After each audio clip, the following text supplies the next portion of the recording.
Hey everybody, 731 Tim again here. No, it's been a little while since I've done a video, but it's been a busy few weeks. Um, got a little 1022 project going on here. I've had a stainless 1022 for several years and took it apart, rebuilt a competition gun for my daughter last year, and so she got my receiver. So I had a barrel and some leftover parts, trigger assembly, stock, and such. I was wanting to put that gun back together and could not find a stainless OEM receiver within my price range.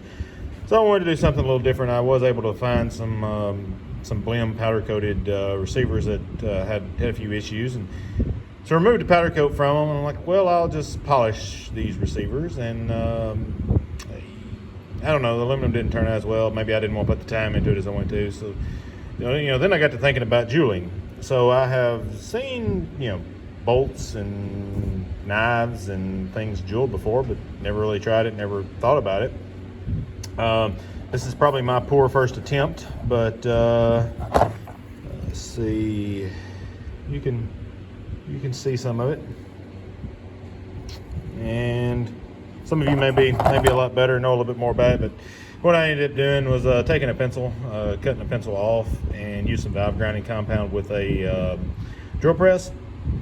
Actually, I used 2 or 3 pencils probably, because it appears I was putting a little bit too much pressure and the erasers would not hold up. Did see a video the other day. A guy was talking about using like a rubber, I don't know, like he bought a rubber shaft somewhere that he could cut off a piece. Pretty good idea. If I'd have had it, I would have used it. But I had some valve grinding compound laying around, and it's really abrasive. So for anybody that's wanting to do a little metal project or wanting to make something look a little bit different, this receiver had some scratches and stuff. I probably should have sanded it down a little bit better and got it a little better. But you only see very little of it anyway when you put it in the stock. But just thought I would share that.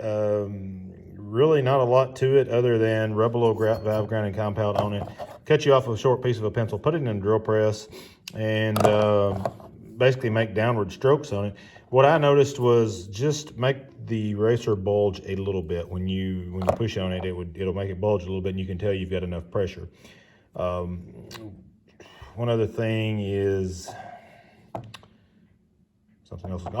So I noticed on the back, that's what I had some trouble getting a very good on the back, and that was because I didn't have a good steady way. I'm going to go back and do it. I didn't have a really steady way to hold the receiver. So if you're thinking you're going to do it with a hand drill, you may be better than I am, because as you move around, it really does more polishing than making those individual marks. Like I said, I'm going to go back and go over a few more spots on this, make it look a little different, a little better. I got to figure out a way to clamp it in place to do the back of it, because me trying to hold it, it was moving around and it really wasn't giving those defined swirl marks. But anyway, yeah, just like I said, I throw this out there. Hopefully it'll help somebody. It's really, really simple. You think there's some complex tool, but you can actually, with a little bit of time, you can make something look pretty decent and unique if you want to. Whatever pattern you want to put, different size. If you had a bigger piece of rubber or whatever, but overlap however you want. Said mine's not as pretty as a lot of people's, but it was just a quick attempt. Like I said, you can take some fine paper and sand it off and try again if it doesn't look good. So anyway, appreciate everybody watching, and if you would, like and subscribe, and I'll talk to you again later. Thank you. Bye.